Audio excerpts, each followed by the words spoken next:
2025년 7월 3일자 이스라엘 투데이. 오늘로 이스라엘 하마스 간 벌어진 전쟁 636일째를 맞이하고 있습니다. 이제야 끝을 내는 것일까요? 미국의 도널드 트럼프 대통령이 지난 7월 1일 이스라엘이 가자 지구에서 60일간 휴전 조건에 동의했으니 하마스도 이에 응답하고 이것을 수용하지 않을 경우에는 하마스는 더 나쁜 조건에 직면하게 될 것이다. 이렇게 경고했다고 하죠. 과연 하마스의 대응은 어떻게 나올 것인지, 하마스와의 전쟁 이제 21개월째를 맞이하는 지금 드디어 끝을 낼 수 있게 되는 것인지, 끝을 내는 건 좋지만 가자지구의 하마스를 완전 제거한 뒤에 끝을 내야 하는 건 아닌지 궁금하지 않을 수가 없습니다. 이유진 PD로부터 좀 더 자세한 이야기를 들어보도록 하죠. 어서 오십시오. 자, 미국의 도널드 트럼프 주선으로 지금 지금 이스라엘하고 하마스하고 휴전을 지금 협상 중인 것 같은데 어떻습니까? 하마스도 응답을 했습니까? 아니요, 아직 하마스는 검토 중이라고 하고요. 이스라엘만 60일간 휴전안에 동의한 상황입니다. 현재 하마스는 이스라엘의 전면 철수와 전투의 완전 종료를 요구하고 있는데요. 이 부분은 아직 이스라엘과 입장 차이가 있는 부분입니다. 그나저나 지금 아직도 가자 지구에는 이스라엘 인질들 남아있지 않습니까? 지금 몇 명이나 지금 남아있고 상태가 어떻습니까? 현재 50명이 아직까지 가자 지구에 남아있는 것으로 지금 추정이 되고 있고요. 로이터 통신에 따르면 그중 20명 정도만 생존한 것으로 알려졌습니다. 구체적인 신원이나 위치, 건강 상태 등은 현재 파악은 어려운 상태인데 전 인질들의 증언에 따르면 그 인질 생활이 항상 극도의 공포 상태로 굉장히 이제 힘든, 죽음의 문턱이라고 말할 정도로 힘든 생활이었다 보니까 아직 가자 지구에 남아있는 이들이 하루빨리 이스라엘로 돌아와야 된다, 이렇게 계속해서 촉구하고 있는 상황입니다. 가자 지구의 뉴스에 대해서는 좀 충격적인 뉴스가 또 있어요. 그런데 그거는 잠시 후에 다루도록 하고, 굉장히 충격적인 얘기예요. 우선은 좀 다른 얘기를 해야 될 것 같습니다. 이란 얘기부터 좀 해봐야 될 것 같아요. 지난 6월 21일 날 미국의 벙커버스터가 이란 포르도 이 우라늄 농축 시설을 향해서 벙커버스터를 이제 떨어뜨렸는데, 그 당시에 위성 사진을 보니까 뻥 뚫린 구멍 6개가 보였거든요. 폭격당한 뒤에. 근데 최근에 찍은 또 위성 사진에 그 뻥 뚫린 구멍 옆에 뭔가가 또 잡혔다고 그래요. 뭐가 잡혔습니까? 네, 지난 금요일에 촬영한 위성사진에서 포르도 핵시설 입구 근처와 그리고 미군의 이 벙커버스터가 떨어졌던 그 지점에서 건설 장비들의 활동이 포착이 된 것인데요.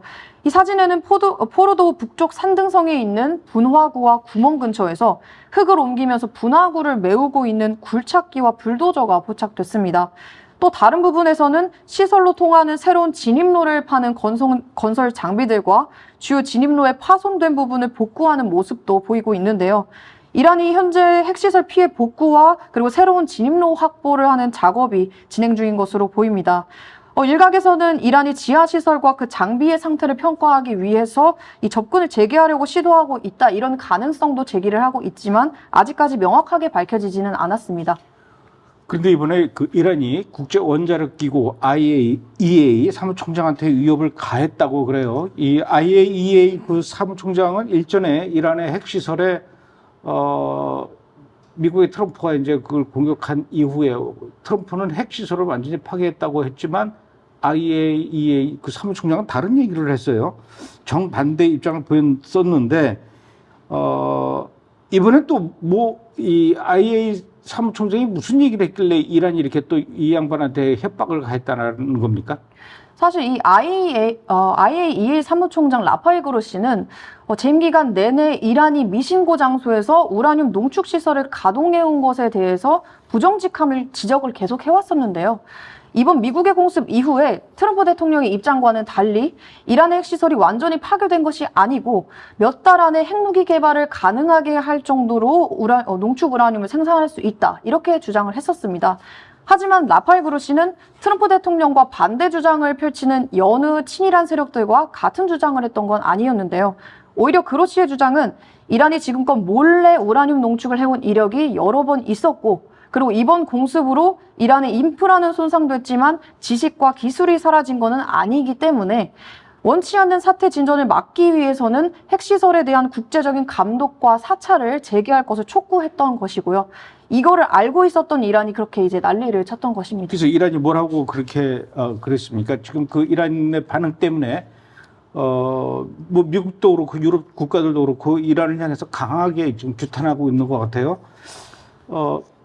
이란이 도대체 뭐라고 얘기했길래 이렇게 지금 상황이 분위기가 안 좋습니까? 네, 먼저 이란은 이제 IAEA가 감시 사찰을 한다면 안보 우려가 있으니 IAEA와 협력을 지속할 수 없다. 이렇게 이야기하면서 이번에도 우리의 평화적 핵시설이 파괴되는 걸 막지 못했지 않냐. 이렇게 주장을 했는데요. 그러면서 또 IAEA의 검사관의 안전도 보장할 수 없다라고 일종의 협박을 했습니다. 이걸로도 모자라서 이란의 강경파 신문인 카이하는 라파엘을 이스라엘 요원으로 재판에 회부하고 그리고 처형해야 한다. 이렇게 보도를 했습니다. 근데 이란의 이러한 반응에 대해서 유럽의 영국이랑 프랑스, 독일은 국제원자력기구의 수장에 대한 이러한 위협을 규탄하면서 IAEA와 사무총장에 대해서 전폭적으로 지지하고 있다. 이렇게 재차 언급을 했습니다. 그리고 미 국무장관인 마르코 루비오 또한 해당 이란 신문을 비난하면서 이란에서 IAEA의 중요한 검증 및 감시 활동을 지지하고 있고 사무총장과 IAEA의 헌신과 전문성에 찬사를 보낸다. 이란이 IAEA 직원들의 안전과 보안을 보장해 줄 것을 촉구한다. 이렇게 이야기를 했습니다. 라파엘 그로시 사무총장은 이 해당 이란 신문 주장에 대해서 직접적인 답변을 내놓지는 않았고요.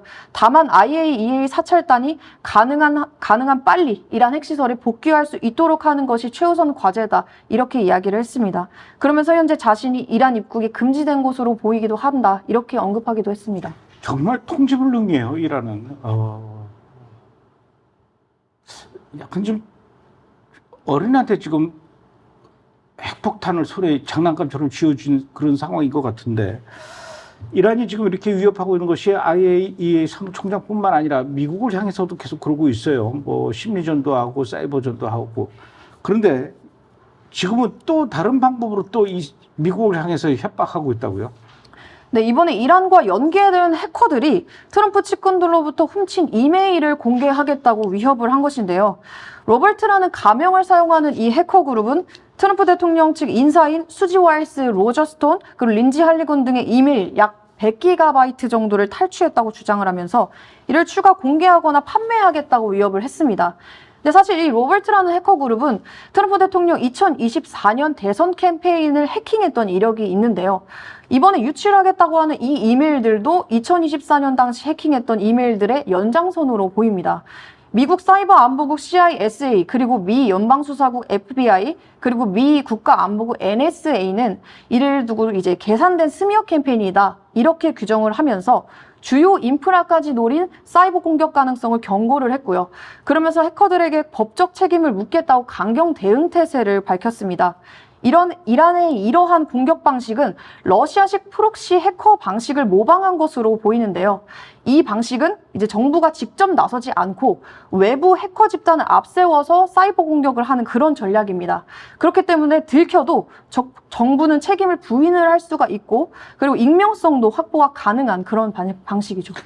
앞으로는 그것뿐만 아니라 더 다양한 방식으로 또 미국과 이스라엘과 또 서방 여러 나라들을 향한 협박, 공격 계속 할 거예요. 이란은 뭐 그래야 이란입니다.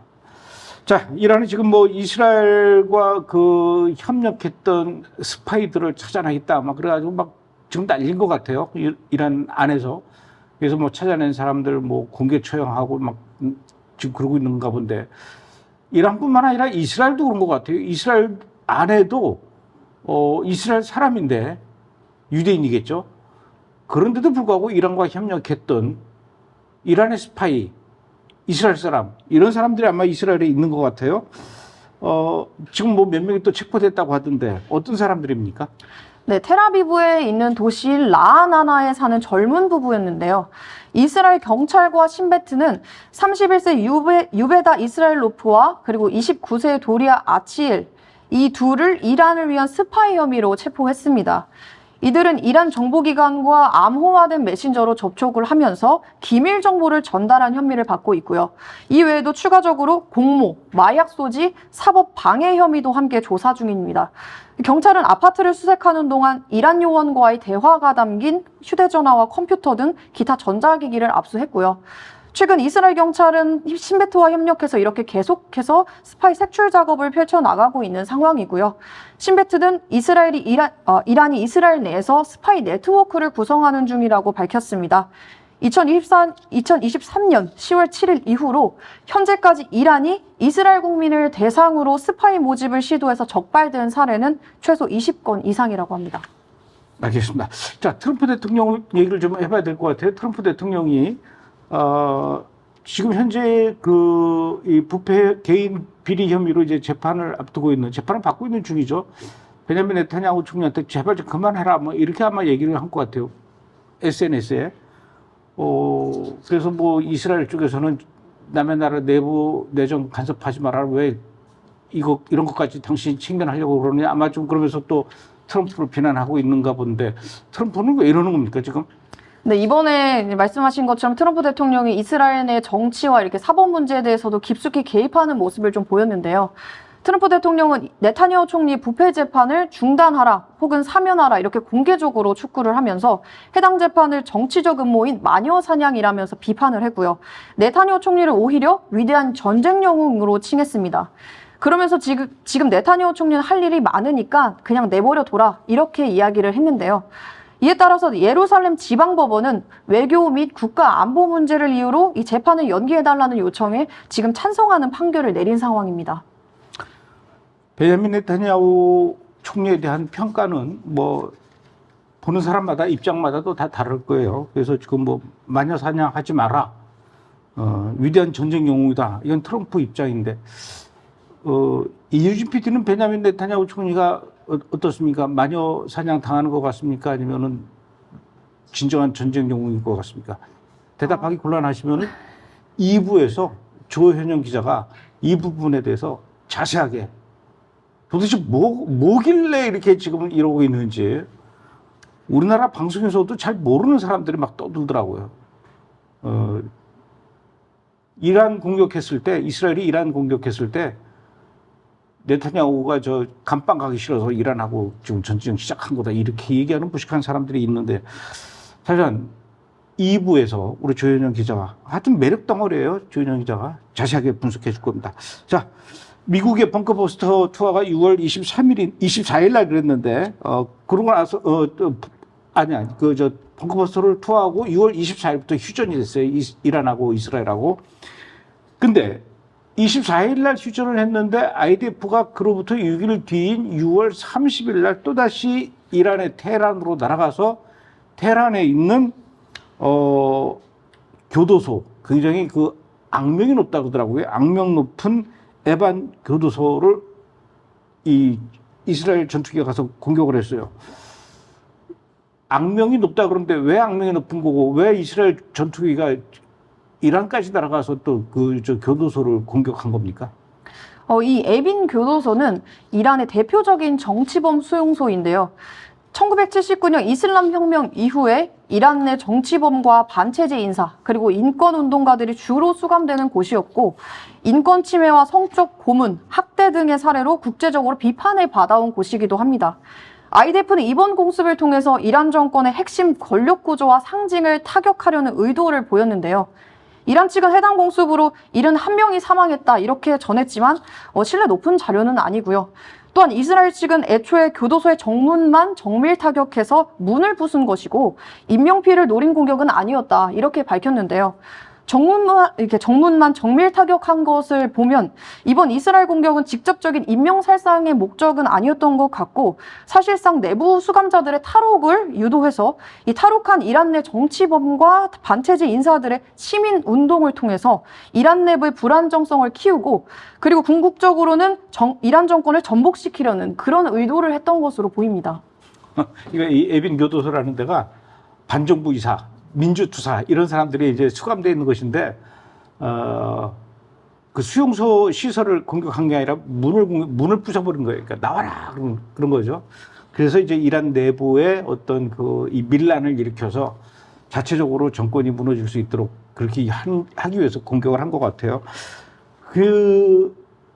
그동안 사실 이란의 그 신정체제, 특히 그 최고 성직자의 그 독재, 이런 것 때문에 얼마나 이란 국민들이 힘들게 살아왔겠습니까? 지난 46년 동안.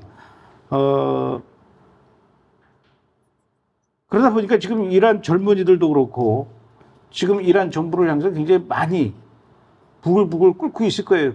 이런 상황에서 이제 교도소에 있던 민주투사들, 반정부 이사들 나와가지고 힘을 합쳐서 와 하라는 거 아닙니까? 지금 이란 젊은이들도 막 심상치 않죠? 네, 맞습니다. 실제로 이란 국민들은 지금 이슬람 정권에 대한 공격이 시작됐을 때부터 환호를 했고, 오히려 휴전이 된 지금 이란 국민들은 전쟁이 왜 끝났나 이런 듯한 모습을 보여주고 있습니다. 지금 이란 내부 분위기를 보면 국민들이, 특히 이제 젊은 세대들은 정말 한계에 다다른 모습을 보여주고 있는데요. 이스라엘과의 전면전도 일단락이 됐음에도 불구하고 정권은 여전히 억압적이고 자신들의 삶도 나아지지 않으니까 이렇게 분노가 더 폭발하고 있는 상황인 거죠. 근데 경제도 파탄났고 표현의 자유도 당연히 통제되고 있는 상황이고 일자리나 미래에 대한 희망 그런 것도 다 없다 보니까 국민들 입장에서는 우리가 왜 이 정권 때문에 이렇게 살아야 하나 이런 불만이 클 수밖에 없는 상황입니다. 그래서 최근 시위에서도 이슬람 공화국을 불태워버리자 Let it burn이라는 구호가 계속해서 터져 나오고 있는 거고요. 아무래도 젊은 세대가 이제 스마트폰이나 인터넷을 통해서 바깥 세상을 굉장히 잘 알고 있는 상황이다 보니 자신들의 삶을 이렇게 만든 원인이 이스라엘이나 미국에 있는 것이 아니라 바로 자신들의 지도자라는 걸 명확하게 인지하고 있는 것 같습니다. 그걸 이제 안 건 아니겠죠? 그 바보같이 이제 알았다면 그건 진짜 바보 같은 사람들이에요. 지난 46년 동안 그렇게 억압하고, 지금 이란 국민들이요, 그렇게 힘들게 사는 이유는 딱 한 가지예요. 핵 때문에 그래요. 핵을 포기하면은 그렇게까지 고생을 안 할 텐데, 핵 만들겠다 그러니까 지금 막 전 세계가 이란을 향해서 경제 제재하고 이렇게 공격당하고 있는 거 아닙니까? 이란 젊은이들이 핵하고 무슨 관계가 있다고. 하여튼, 내가 이유진 PD한테 막 뭐라고 그러는 건 아니에요. 내가 성질나서 그래요. 그리고 지금 그 중동은 도널드 트럼프가 주도하는 이 중동 질서가 새롭게 재편되는 중인데 2023년도에 하마스하고 이스라엘하고 전쟁을 하는 바람에 그 전까지 진행되던 아브라함 협정이 중단이 됐어요. 근데 그 아브라함 협정이 다시 지금 재건되고 있는 것 같은데 그때 당시에는 사우디아라비아하고 곧 협정을 맺을 것 같다. 이런 분위기였다가 결국은 못하게 된 거거든요. 지금 어떻게 아브라함 협정 다시 이스라엘하고 사우디하고 하게 되는 겁니까? 사우디는 아니고요. 이번에 아브라함 협정에 새롭게 합류될 것으로 예상되는 국가는 시리아와 레바논입니다. 트럼프 대통령이 이번에 대시리아 제재를 해제하는 행정명령에 서명을 했죠. 이번에 이제 이스라엘과 시리아의 관계 정상화도 진행하려는 모습인데요. 이 밖에도 최근 미국이 이란을 공습한 이후로 중동 국가들 사이에서는 아브라함 협정에 참여하고자 하는 그런 모습을 보이는 국가들이 여럿 있는 듯한데요. 트럼프 대통령이 이번 아브라함 협정 확대를 통해서 중동 질서를 재편하려 한다 이런 분석도 나오고 있습니다. 또 이번에 트럼프 행정부가 머지않아 아브라함 협정 참여국을 공개할 것으로 보입니다. 어느 나라가 참여할 것 같아요? 잘 그러게요. 생각 안 나죠. 네. 자, 아무래도 이번 이스라엘과 이란 전쟁에 대해서 미국이 개입해서 이제 한 방에 정리되는 걸 보고 중동 여러 나라들 생각도 많아지면서 복잡해질 것 같아요. 이게 한 방에 끝나는구나. 현재 중동과 국제사회 태도는 어떤 것 같습니까?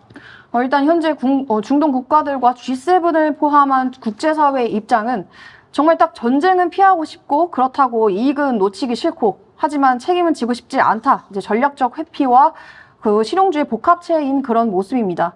겉으로는 외교와 협상, 휴전 유지 이렇게 외치고 있지만 실제로는 누가 대신 위험을 감수해서 결과를 내주길 바라는 그런 구조인 거죠. 만약 그게 실패하더라도 우린 원래 반대한 입장이다. 이런 식으로 발뺌할 여지를 남겨두고 있는 그런 상황이고요.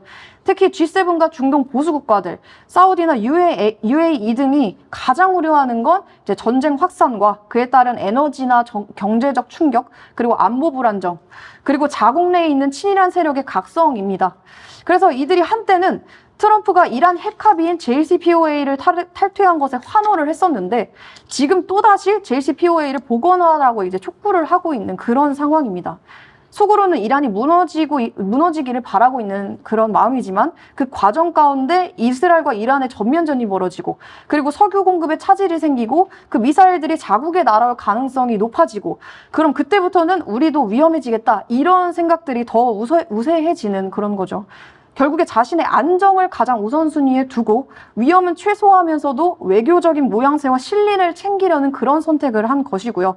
그게 지금 국제사회의 휴전 지지와 협상 복귀 요구를 표출하고 있는 그런 셈입니다. 나는 요르단 국가도 난 정말 그 국민들을 이해할 수가 없는 게 이란에서 쏜 미사일이 이스라엘 쪽으로 날아가잖아요. 그걸 요르단 국민이 지네 집 옥상에서 보면서 미사일 날아가는 거 보고 막 좋아가지고 신나서 막 누구 막 나서 색스폰 부르면서 케니지 흉내내고 그러는데 이게 정신 나간 인간들이지. 그 자기네 집 지붕 위로 미사일이 날아가는 걸 보고 그걸 신났다고 악기 연주하고 박수치고 이렇게 환호를 해요. 그거 만약에 가다가 떨어지면 어떡할 거야, 지네 집 위로. 그 정신 차려야 되는데, 아이고, 참, 얘네들도 참. 이것도 역시 이준 PD 보고 보라는 거 아닙니까? 자, 다시 이제 가자지구 얘기로 돌아와서 아까 제가 아주 참 끔찍한 얘기가 있다라고 했는데, 가자지구 안에서 그곳 난민들에게 인도주의적 구호물자들을 나눠주기 위해서 들어간 순수한 민간 기구가 있어요. 미국이 주도하는 GHF라고. 하마스가 이 GHF가 이 구호물자를 갖고 와서 난민들에게 나눠주고 그러면 고맙다고 해도 현찮은 마당에 하마스가 그 구호물자를 나눠주는 구호단체 사람들과 그다음에 안보요원들, 보안요원들 잡아다가 세상에 몹쓸 짓을 했대요. 하마스가. 네. 얘네들이 뭐 하마스가 좋은 일은 안 하겠지만 이거 해도 너무한 거 아닌가 싶은데 도대체 무슨 짓을 한 겁니까? 지금 최근 보도에 따르면 하마스가 GHF 요원들과 그리고 미국 보안 요원들에게 현상금을 걸면서 그들을 다치게 하거나 죽게 한 사람들에게는 현금 보상을 하겠다 이렇게 제안한 것인데요. GHF 회장인 조니 무어의 말에 따르면 심지어 이 GHF 현지 직원 12명이 하마스에 의해서 이번에 살해당했고 그리고 수십 명은 고문을 당했고 부상자도 속출했다고 합니다. 또한 하마스는 구호물자 전달을 방해하려고 인도주의 구역 근처에 사전 무장 병력을 배치를 했고 가자 나세르 병원 앞에서는 시신을 쌓아놓은 채 어떠한 치료도 허용하지 않는 그런 비인도적인 행동을 저질렀습니다. 이런 상황에서도 GHF는 최근 5천만 끼의 식량을 제공을 했는데 그럼에도 불구하고 가자 주민의 증언에 따르면 하마스는 고의로 민간인들에게 총을 쏘고서는 마치 이스라엘군의 공격인 것처럼 위장을 해서 사람들이 배급 지역에 접근하지 못하도록 그렇게 하고 있는 상황입니다. 이런 뉴스는 크게 보도를 해야 돼요. 왜 우리나라에서는 이런 거 보도를 전혀 안 합니까? 브레드 TV에서 이유진 PD만 얘기하고 있잖아요. 나 참 왜 KBS, SBS에서 이런 걸 보도 안 하는지 모르겠어요. 12명이나 살해를 하고 수십 명을 잡아다가 고문을 한다는 거 아닙니까? 하마스가. 그러면서도 프리 팔레스타인을 외치는 인간들이 있어요, 우리나라에서. 도대체 국제사회, 미국 뭐라 그럽니까? 그래도 계속 도와줘야 된다는 얘기를 하는 거예요? 뭔가 대책이 있어야 되는 거 아닙니까? 네, 현재로서는 유엔이나 국제사회는 사실상 아무런 실질적인 대응도 하고 있지는 않습니다. 이런. 유엔은 이 모든 상황에 대해서 그 어떤 공식적인 비난 성명조차 발표하지 않았는데요. 그뿐 아니라 유엔은 사전에 모든 기관들에게 오히려 GHF와 협력하지 말라고 지시를 했다고 합니다. 그리고 국제사회도 마찬가지인데요. 하마스의 이 만행이 공개됐음에도 불구하고 세이브 더 칠드런이나 국경 없는 의사회, 옥스팜을 포함한 무려 200개의 NGO들은 오히려 미국과 이스라엘이 주도하는 이 구호물자를 전달하는 걸 중단해라 이런 성명을 내면서 완전히 초점을 흐리고 있는 그런 상황입니다. 그리고 이번에 IDF가 가자지구에 있는 어떤 특이한 곳을 공격해서 수십 명이 죽고 수십 명이 부상을 당했다고 그래요. 가자지구 해안가에 있는 곳이라고 하는데 특이한 곳을 IDF가 공격했다는데 특이한 곳이 어떤 곳입니까? 가자지구 북부 해안가에 있는 인터넷 카페인데요.